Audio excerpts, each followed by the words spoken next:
इदानीम् अथ षडलिंगेषु अजंत पुल्लिंगाः अर्थात अजंत पुल्लिंगमारभ्यते। षडलिंगेषु अजंत पुल्लिंगाः, ये वरदराजाचार्य जी ने एक प्रकरण में सबसे पहले लिख दिया, अथ षडलिंगेषु अजंत पुल्लिंगाः।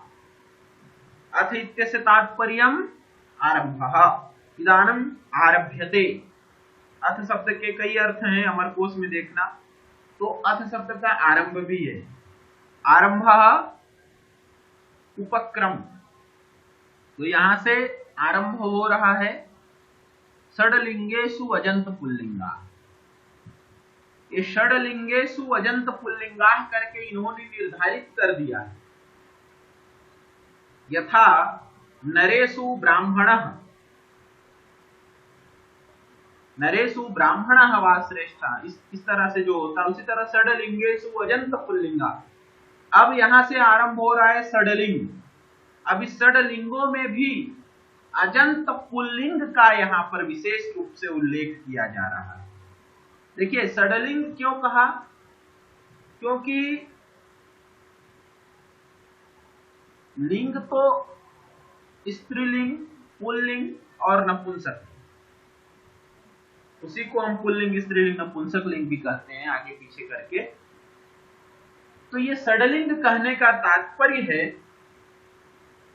कि जो शब्द हैं, आप देखे होंगे अक्षर समामनाय की दृष्टिकोण से चलिए। अक्षर समामनाय अर्थात 14 जो सूत्र हैं माहेश्वर के, जिसको हम महेश्वर के जो 14 सूत्र हैं जिसको माहेश्वर सूत्र कहते हैं, उसमें अचों का वर्णन है पहले। अर्थात पहले हम अच प्रत्याहार बनाते हैं, अ, ई, उ, री, री, ए, ओ, ऐ, औ, यहां से आप अच प्रत्याहार बनाते हैं और उसके बाद फिर अन्य प्रत्याहार बनते हैं। अर्थात 14 सूत्रों में शब्दों का जो नियामक है, जिसके द्वारा वर्णों को समझा जाता है, वो दो ही है। एक अच होता है, दूसरा हल होता है। अर्थात अच वर्ण होते हैं जो शब्द को ये बताते हैं कि ये अच प्रत्याहार बोध्य वर्ण है, तस्मात ये स्वर है। और दूसरा होता है हल, जो ये बताता है कि हल प्रत्याहार बोध्य वर्ण है, तस्मात ये है हलंत। चूंकि हलंत अजंत के बिना नहीं रह सकता, अर्थात अच के बिना हल की उपस्थिति नहीं हो सकती उच्चारण के लिए, ये आप जानते हैं सब लोग। अतः प्राधान्य और जो उपस्थिति जिसको हम राजा कहें, स्वर को स्वेन राजते इति स्वराः, तो वो है अच। इसलिए अच की उपस्थिति होने के कारण पहले इन्होंने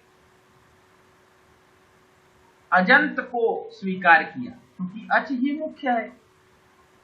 तो अजंत अर्थात अच प्रत्याहार बोध्य के जो वर्ण है उसमें लिंगों का निर्धारण किया।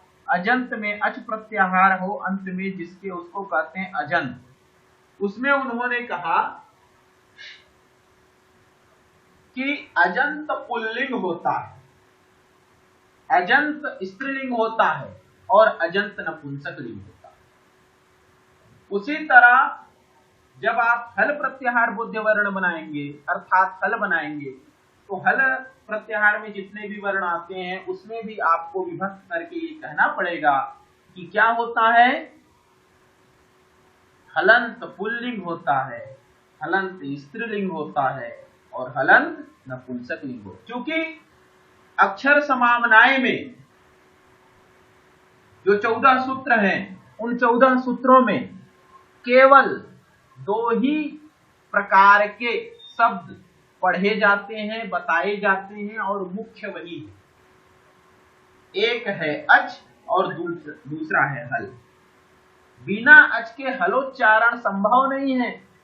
अतः शब्दगत व्यवस्था के लिए, वर्णगत व्यवस्था के लिए अच और हल को जानना आवश्यक है, जिसमें सबसे पहले प्रामुख्यन जिसकी उपस्थिति है वो है अच, अर्थात अच प्रत्याहार बोध्य वर्ण के अंतर्गत आने वाले जितने भी वर्ण हैं प्रत्याहार, उसमें लिंगों का व्यवस्थीकरण, अर्थात पुल्लिंग, स्त्रीलिंग और नपुंसक।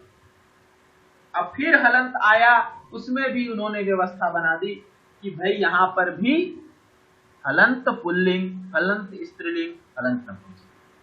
ये प्रक्रिया इसलिए आरंभ हो रही है, वरदराजाचार्य जी का यह अभिप्राय है कि आपने पंच संधि प्रकरण को पढ़ने के बाद अब आप जो अजंत पुल्लिंग का आरंभ करने जा रहे हैं, अर्थात इन्होंने एक निर्धारण दे दिया, अथ षड्लिंगेषु अजंत पुल्लिंगा, जैसे कि आपको मैंने कहा यतश्च निर्धारणम, षड्लिंग है। षड्लिंग कौन कौन सा है?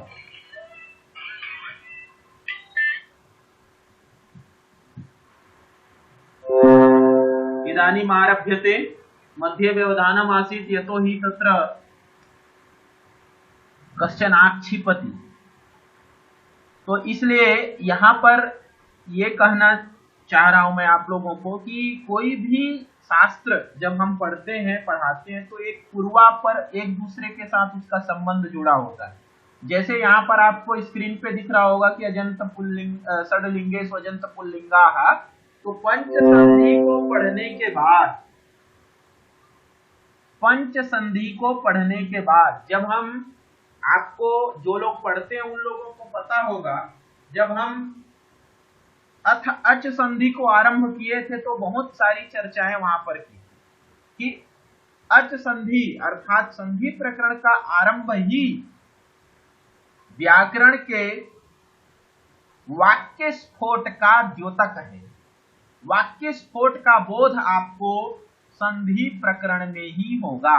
आप ऐसा कोई भी संधि बताइए जिसमें वाक्य की व्यवस्थीकरण को शब्दबोध न किया गया हो, अर्थात ऐसा कोई भी संधि नहीं है जिसमें वाक्य की उत्पत्ति नहीं हो रही हो, सब वाक्य के उदाहरण हैं। इसलिए क्रम है। संधि जो है लोक व्यवहार से गतार्थ है। इसलिए यहां पर देखिए दो विधा होती है पढ़ने की, एक आरोहक क्रम होता है, एक अवरोहक क्रम होता है। तो आरोहक क्रम जो होता है वो ऊपर की ओर चढ़ना होता है, और अवरोहक क्रम जो होता है वो नीचे से, ऊपर से नीचे की ओर आना। तो यहां पर आप क्या समझ रहे हैं? आपको सबसे पहले संज्ञा प्रकरण का बोध कराने के बाद व्याकरण शास्त्र में जब अर्थाच संधि करके लघु सिद्धांत कौमुदी हो अथवा सिद्धांत कौमुदी हो, जहां पर भी आरंभ किया जाता है वो एक क्रम है आपका अवरोहक क्रम, आरोहक क्रम नहीं है, क्योंकि आरोहक क्रम में कठिनाई है। तो पहले क्योंकि अष्टौ स्फोटाः, 8 स्फोट होते हैं व्याकरण शास्त्र में। स्फोट सिद्धांत जो है मुख्य सिद्धांत है और उसी के शब्दबोध के लिए ही पूरा अध्ययन को किया जाता है। स्फोट किसे कहते हैं ये आप शायद नहीं जानते, लेकिन स्फुट विकसने धातु से स्फोट बना है। स्फुटति अस्मात् इति स्फोटः, स्फुटति वो स्फोट है।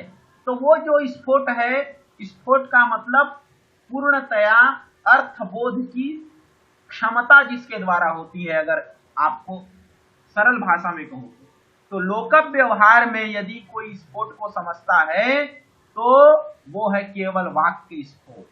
वाक्य स्फोट एवं प्राधान्यम, वाक्य स्फोट एवं मुख्यम। क्योंकि संसार में आप देखते होंगे रामः गच्छति कहते हो तो क्या कहते हैं लोग? समझ जाते हैं, हाँ राम जा रहा है। ऐसा संस्कृत पढ़ा हो चाहे मत पढ़ा हो, चाहे व्याकरण पढ़ा हो चाहे मत पढ़ा हो, उससे पूछो रामः गच्छति तो वो जरूर कहेगा आम आम गच्छति। वो भले ही संस्कृत बोलना नहीं जानता, लेकिन उससे पूछना अर्थ समझ जाता है। क्यों समझ जाता है?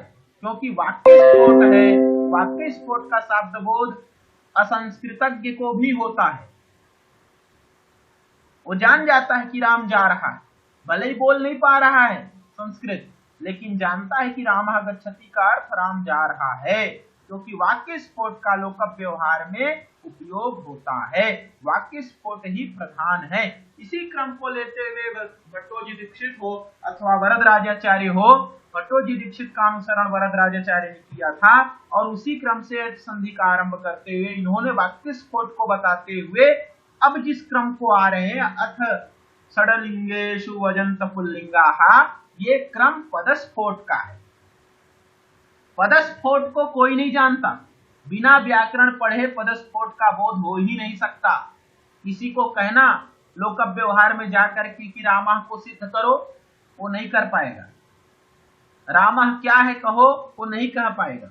गच्छति क्या है कहो, वो नहीं कह पाएगा, क्योंकि वहां पर पदों की बात हो रही, पदस्फोट की बात हो रही है। और जब पदों को मिलाते हैं तो पद समूहो वाक्यम, जब पद को मिलाओगे तभी वाक्य बनेगा।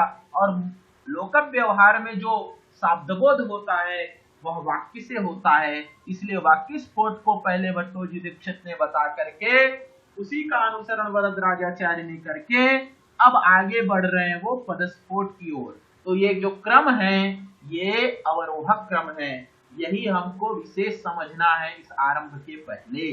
अतः पदस्फोट में अब आप प्रवेश कर रहे हैं, अर्थात आप एक एक पदों की व्यवस्था, चूंकि हमारे यहाँ पदस्फोट की बात जब आती है तो दो प्रकार के पद होते हैं, वो आप जानते हैं। एक होता है सुबंत पद और दूसरा होता है तिङन्त पद। यहाँ से जो आरंभ हो रहा है ये सुबंत पद का आरंभ हो रहा है, अतः पदस्फोट के द्वारा ही वाक्यार्थ बोध होगा, वही वैयाकरण है। जो पदस्फोट के द्वारा वाक्य का बोध करने लग जाए, अर्थात पद के द्वारा अर्थ का बोध करने लग जाए, तो समझ जाना कि वो व्याकरण का अध्ययन किया है। लोक व्यवहार के लोग पदस्फोट के द्वारा वाक्यार्थ बोध नहीं कर सकते। रामः का अर्थ उससे पूछो नहीं बता पाएगा, रामः की सिद्धि पूछो वो नहीं बता पाएगा, गच्छति का पद बोलो वो नहीं बता पाएगा, लेकिन वैयाकरण जरूर बताता है, क्योंकि उसने व्याकरण का अध्ययन किया है। इसलिए अब हम वाक्य स्फोट से पहुंच रहे हैं कहां, पदस्फोट की ओर। अतः सुबंत प्रकरणम आरभ्यते इत्युक्त्वा, पदस्फोट में प्रथमोपस्थितत्वात् सुबंत की उपस्थिति होती है। क्योंकि सुबंत की उपस्थिति इसलिए करते हैं क्योंकि बिना सुबंत को उपस्थित किए हम तिङन्त की उपस्थिति नहीं कर सकते, क्योंकि क्रिया की उपस्थिति के पहले आपको कारक को उपस्थित करना आवश्यक है, और कारक की उपस्थिति के अनुकूल आपको विभक्ति अर्थात सुबंत के साथ उपस्थित करना अति आवश्यक है। इसी सब को मनसी निधाय, विचार करके मन में रख करके सभी चीजों को व्यवस्थित, सबको अच्छे तरीके से समझ करके जो ये व्यवस्था बनाई गई है, अथ षडलिंगेषु वजंत पुल्लिंगाः, अत्र सुबंत प्रकरणम अर्थात सुबंत पदोपस्थिति, एक एक पद की, कि सुबंत में पद की संरचना कैसे होती है, इस पदस्फोट को बोध कराने की क्रम को ही यहाँ पर रखा जा रहा है, आरंभ किया जा रहा है। और यही पदस्फोट का प्रथम चरण है, जिसके द्वारा आप एक एक पद को समझेंगे, एक एक पद का निर्माण करेंगे। और यह सुबंत पद आवश्यक है, क्योंकि सुबंत पद के द्वारा ही आप तिङन्त में उसका अर्थ समझ पाएंगे। इसलिए सुबंत प्रकरणम आरभ्य, सुबंत प्रकरण आरंभ करने के पीछे और बहुत सारे कारण हैं, लेकिन अभी हम लोग अथ अजंत पुल्लिंगेषु षडलिंगेषु अजंत पुल्लिंगाः ये जो आरंभ किए हैं, इसका मैंने आपको एक स्वरूप बताया। कहीं आप पढ़ेंगे तो आपको अवश्य कोई ना कोई पूछेगा, ये प्रश्न आपके बुद्धिस्थ में रहेगा और ये आप उत्तर आप बुद्धिस्थ में रहेगा, तो आप निश्चित उस प्रश्न के उत्तर को आप दे सकते हैं। अतः इन सभी विषयों को मन रख करके विचार करके आप आगे पढ़ेंगे। सूत्र आएगा क्रम से अर्थवद धातुर प्रत्यय प्रातिपदिकम। इसलिए षडलिंग क्या है और किस प्रकरण से, किस कारण से ये आरंभ किया गया है, इन सभी विषयों को मन में रख करके पदस्फोट की उपस्थिति यहाँ पर हो रही है। आप इस बात को समझिए। और उसमें भी सुबंत का आरंभ किया जा रहा है। सुबंत प्रकरण क्यों आरंभ किया जा रहा है ये भी आप जान गए होंगे और आगे भी आपको मैं स्पष्ट करूंगा कि सुबंत प्रकरण क्यों आरंभ किया जा रहा है। क्योंकि अभी थोड़ी देर बाद आगे जब सूत्रों में आप पहुंचेंगे तो कहा जाएगा सुऔजस इति प्रथमा अम औसस इति द्वितीया। ये इस तरह का एक स्वरूप चलेगा। सौज समूस षट्टाभ्याम बीस गेभ्याम वेद गसिभ्याम वेद गसोसाम की ओसुप, ये जो विभक्तियां इसमें ये सब लिखा हुआ है। तो ये सुऔजस इति प्रथमा, ये प्रथमा जो संज्ञा की गई है ये किसकी संज्ञा है? प्राचाम आचार्याणाम संज्ञा। एतादृशी संज्ञा प्राचाम आचार्याणाम संज्ञा, सा संज्ञा अत्र आरभ्यते। वही संज्ञा को यहाँ पर पुनः बताने के लिए भट्टोजी दीक्षित और वरदराजाचार्य ने अनुकरण कर लिया कि नहीं, हम भी कहेंगे सुऔजस इति प्रथमा। ऐसा क्यों कहेंगे? ऐसा इसलिए कहेंगे क्योंकि सुऔजस अमौसष्टाभ्याम बीस गेभ्याम वेद गसिभ्याम वेद गसोसाम गीओसुप, ये विभक्तियां हैं और इन 21 विभक्तियों का कोई अर्थ निर्धारित नहीं है। अनिर्दिष्टाः प्रत्ययाः स्वार्थे भवन्ति इति रीत्या अत्र एकविंशतीनां समेषां विभक्तीनां सर्वासां विभक्तीनां अत्र कुत्रचिदपि अर्थोल्लेखः नास्ति। कहीं भी अर्थ का निर्देश नहीं किया गया है। तो ये जितने भी विभक्तियां हैं, जितने भी प्रत्यय हैं, ये सब क्या होने लगते? स्वार्थिक होने लगते और स्वार्थ में ये प्रत्यय होने लगते। स्वार्थिक का जो है अर्थ होने लगता है। जैसे कन प्रत्यय होता है, उसका कोई अर्थ नहीं होता, इसलिए वो किसी अर्थ में वो होता नहीं, इसलिए वो स्वार्थिक प्रत्यय है। जिन प्रत्ययों का अर्थ निर्धारित नहीं होता है उन प्रत्ययों को स्वार्थिक प्रत्यय कहा जाता है। अर्थात अनिर्दिष्टाः प्रत्ययाः स्वार्थिक होते हैं। अनिर्दिष्टाः प्रत्ययाः स्वार्थे भवन्ति, इसलिए स्वार्थिक प्रत्यय कहलाते हैं। तो यहाँ पर स्वार्थिक प्रत्ययों की आपत्ति आती है, इसलिए अर्थ निर्धारण करने के लिए ही कारक प्रकरण का आरंभ किया गया। अब कारक प्रकरण में आप जब जानते हैं तो वहां पर लिखा रहता है प्रातिपदिकार्थ लिंग परिमाण वचन मात्रे प्रथमा। वहां पर प्रथमा का क्या अर्थ है स्पष्ट हो गया।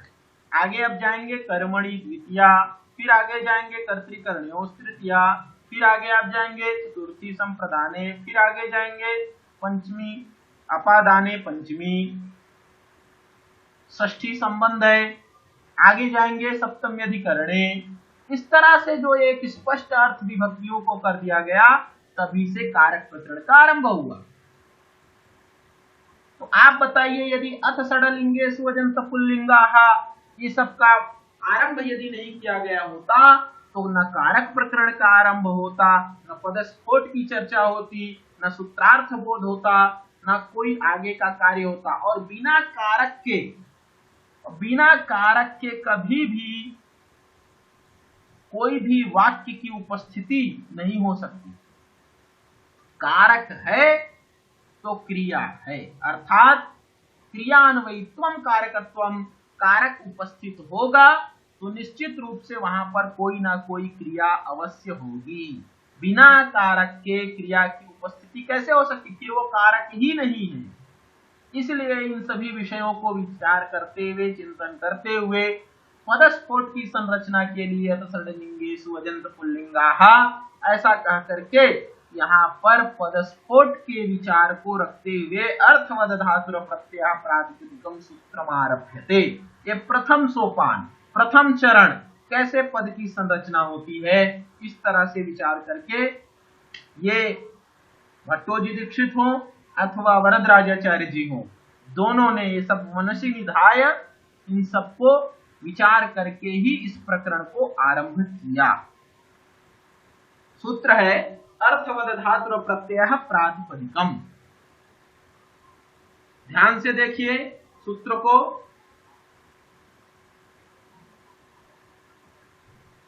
अर्थवत अधातु अप्रत्यय प्रातिपदिकम। अर्थवत अधातु अप्रत्यय प्रातिपदिकम। पदों की उपस्थिति को समझिए। सूत्र में अर्थवत लिखा है, एक पद है अर्थवत। अधातु दूसरा पद है, अप्रत्यय तीसरा पद है, और प्रातिपदिकम चौथा पद। अर्थवत यह एक मतु प्रत्ययांत है, जिसका हम व्युत्पन्न अर्थ अगर करें तो अर्थः अस्य अस्ति इति अर्थवत, अर्थ वाला। अधातु न तत्पुरुष समास है यहाँ पर। न धातु अधातु न तत्पुरुषः, न प्रत्ययः अप्रत्ययः, अर्थात अप्रत्ययोपि न तत्पुरुषः।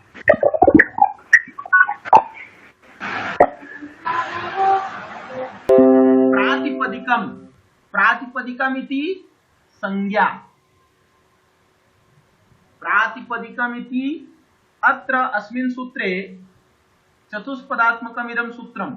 प्रातिपदिकम इति संज्ञा।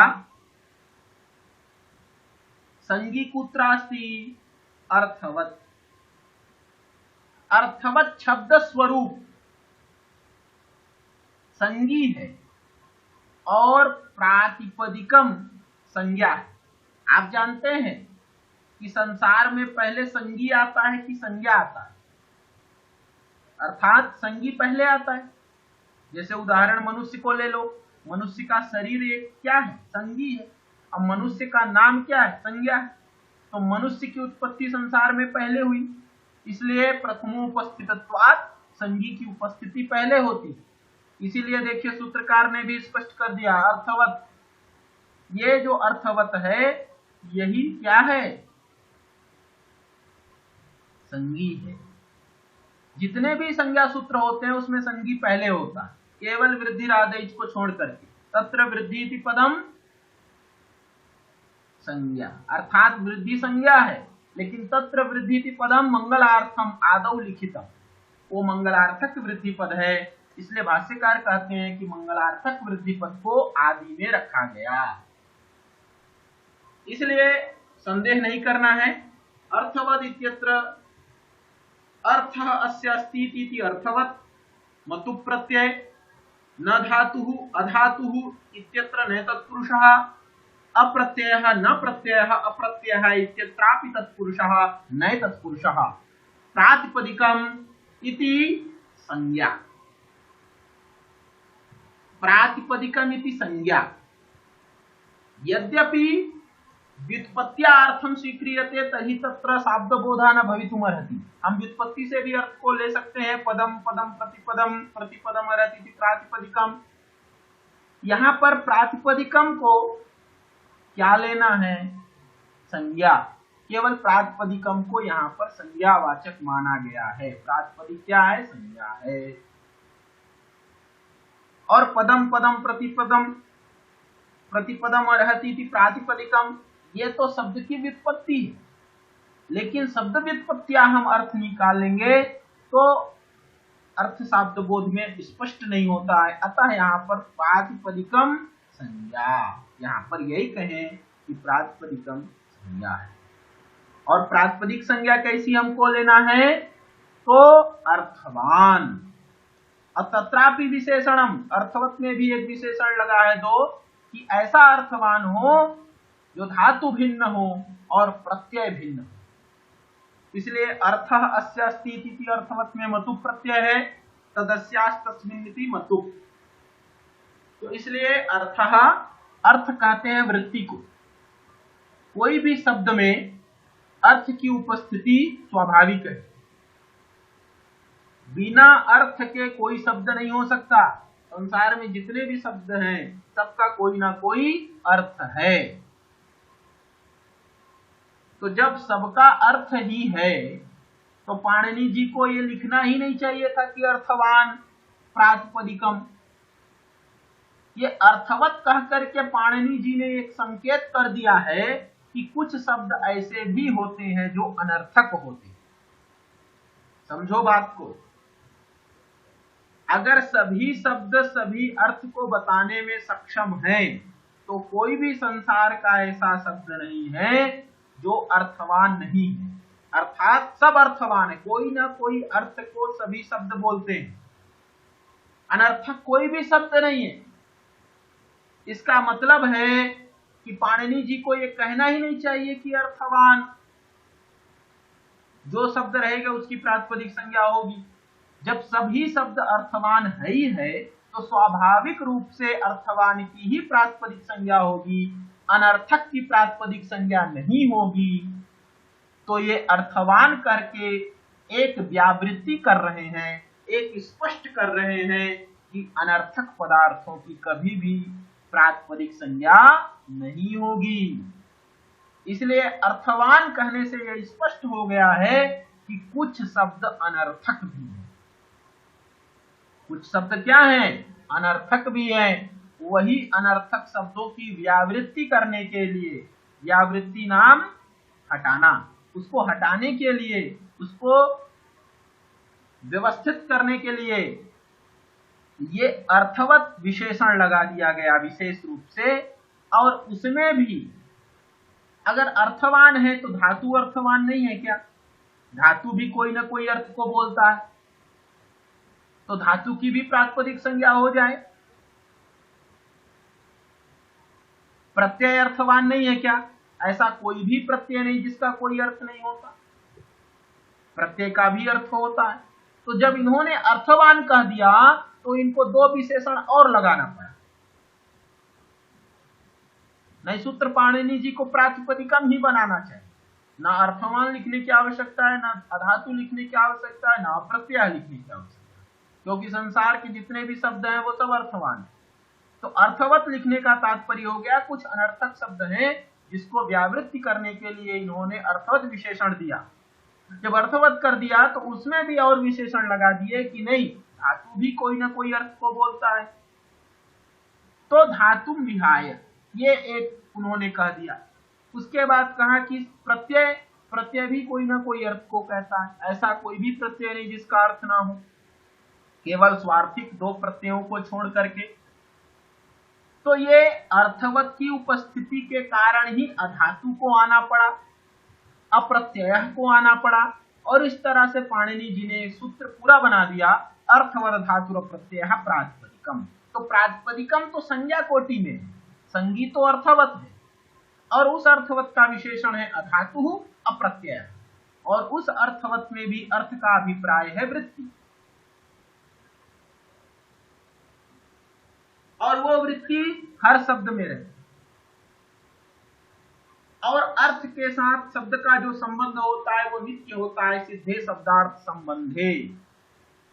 व्याकरण का सिद्धांत ही है कि अर्थ का जो संबंध है शब्द के साथ वो नित्य है, शाश्वत है, सिद्धा आचार्य जी वृत्ति है। और वृत्ति को कहते हैं शक्ति, अर्थात शक्तिमत्वम वृत्तिमत्वम। उसी को वृत्तिमत्वम शक्तिमत्वम कहते हैं, उसी को अर्थवत्वम कहते हैं। तो इसलिए जितने भी पदार्थ होते हैं वो सब शक्ति संपन्न होते हैं, इसलिए उसको शक्यः बोलते हैं। शक्यः पदार्थः शक्ति संपन्नः अयं पदार्थः। किमर्थम? तत्र अर्थस्य शक्ति संपन्नत्वेन उपस्थितिः, तस्मात् शक्ति संपन्नत्वेन तस्य पदार्थस्य उपस्थितिः शक्यः पदार्थः। ये पदार्थ शक्य है क्योंकि अर्थ के साथ शब्द का संबंध है, इसलिए ये अर्थवत इन्होंने कहा। अनर्थक जो शब्द हैं वो क्या है वो समझिए। इसमें यदि अर्थवान विशेषण नहीं होता तो कल्पना करिए जहां पर अनर्थक का तात्पर्य है जिसका कोई अर्थ ही नहीं। आपको बता दूं मैं कि एक एक शब्द में अर्थ की उपस्थिति नहीं होती, समुदाय में होती है। हम भले ही कहते हैं कि राम शब्द है, लेकिन राम इति शब्दः नास्ति, राम इति वर्ण समुदायः अस्ति। लोग बोलते हैं ना राम शब्द है, राम शब्द है, शब्दों नाम समुदायः। शब्द समुदाय को हम कह सकते हैं, लेकिन शब्द का अभिप्राय से वर्ण समुदाय ही अर्थ का बोधक है। अगर एक वर्ण है तो एक वर्ण कभी भी अर्थ का बोधक नहीं होता। जैसे मैं आपको कहूं राम, अत्र राम शब्द जो है अर्थात राम इति समुदाय, वर्ण समुदाय। यहाँ पर कितने वर्ण हैं? रकार है, अकार है, मकार है, अकार है, 4 वर्ण है। यहाँ पर रा में आ की मात्रा है, म है, र है पहले, उसके बाद आ की मात्रा 2, उसके बाद म है और फिर म के बाद में अ है, अर्थात मकारोत्तरवर्ती अकार। आप 4 वर्णों को एक समुदाय में बांध दिए तो अर्थ का बोध हुआ कि एषः रामः दशरथापत्य। जो है ये दशरथापत्य है, यही राम है। अगर एक रा को रखो और कुछ दूर में म को रखो, कुछ आ को रखो और सब वर्णों को अलग अलग कर दो, पृथक पृथक कर दो सबको। रा यहां लिखो और कुछ देर में बाद जो है मकार को लिखो, आकार को लिखो, आकार को लिखो, इस तरह करोगे। अब फिर कहो कि एषः दशरथापत्य, एषः राम इति समुदायः, अर्थात राम इति वर्ण समुदायः। अर्थात एक अवयव को कहो कि रकार जो है दशरथापत्य है, तो कभी नहीं हो सकता। एक एक अवयव, रकार को, आकार को, मकार को, अकार को, एक एक वर्ण को यदि तुम अर्थवान कहोगे तो कभी हो ही नहीं सकता, हो ही नहीं सकता। क्योंकि रकार में अर्थवत्ता नहीं है, आकार में अर्थवत्ता नहीं है, मकार में अर्थवत्ता नहीं है, और मकार के उत्तर में जो ह्रस्व आकार है उसमें भी अर्थवत्ता नहीं है। और जब चारों एक जगह उपस्थित हो जाएंगे, चारों वर्ण समुदाय जब बन जाएगा, तो वर्ण समुदाय ही शब्द के द्वारा अर्थ का प्रतिपादन करेगा और राम का अर्थ होगा दशरथापत्य। तो इस तरह कहने का अभिप्राय है, कदाचित एकैकेषु वर्णेषु अपि विभक्तियों की उत्पत्ति ना हो जाए। एक एक वर्णों में भी प्रातिपदिक संज्ञा होने लग जाती। धनम वनम, हमने धन धन कहा, वन कहा, तो धन में धकार है, अकार है, नकार है। तो यहां पर भी देखो एक एक वर्ण ध से विभक्ति आने लगेगी। अगर अर्थवत तुम विशेषण नहीं रखोगे तो अनर्थक वर्ण क्या है? एक एक वर्ण अनर्थक है, अवयव अनर्थक है। अब जब वही अवयव जो है समुदाय में बदल जाता है, अवयव अवयव अवयव जब मिल जाता है तो वो समुदाय में बदल जाता है, और समुदाय में जब बदलता है उसी में अर्थवत्ता की उपस्थिति होती है, अर्थात वही अर्थवान है। इसीलिए एक एक वर्णों की कभी भी प्रातिपदिक संज्ञा नहीं होती, ध्यान दो। इसीलिए अर्थवत इति विशेषणम स्वीक्रियते। एक एक वर्ण की कभी प्रातिपदिक संज्ञा होती है? कभी नहीं होती। नहीं, एक एक वर्ण की प्रातिपदिक संज्ञा होने लगती। अकार की कर दो, रकार की कर दो, वकार की कर दो, हल प्रत्याहार बोध्य वर्ण में जितने भी वर्ण है सबकी प्रातिपदिक संज्ञा कर दो। कितनी बड़ी आपत्ति आती यदि अर्थवत विशेषण नहीं रहता तो। इसलिए अर्थवत विशेषण करके उसको संज्ञी बना करके संज्ञा का उल्लेख किया गया, अर्थात प्रातिपदिक संज्ञा को बताया गया। इससे यह स्पष्ट हो गया कि केवल अर्थवान की ही प्रातिपदिक संज्ञा होगी, अर्थात वर्ण समुदाय जो होगा उसकी प्रातिपदिक संज्ञा होगी। इसलिए अर्थवत इति विशेषणम स्वीक्रियते।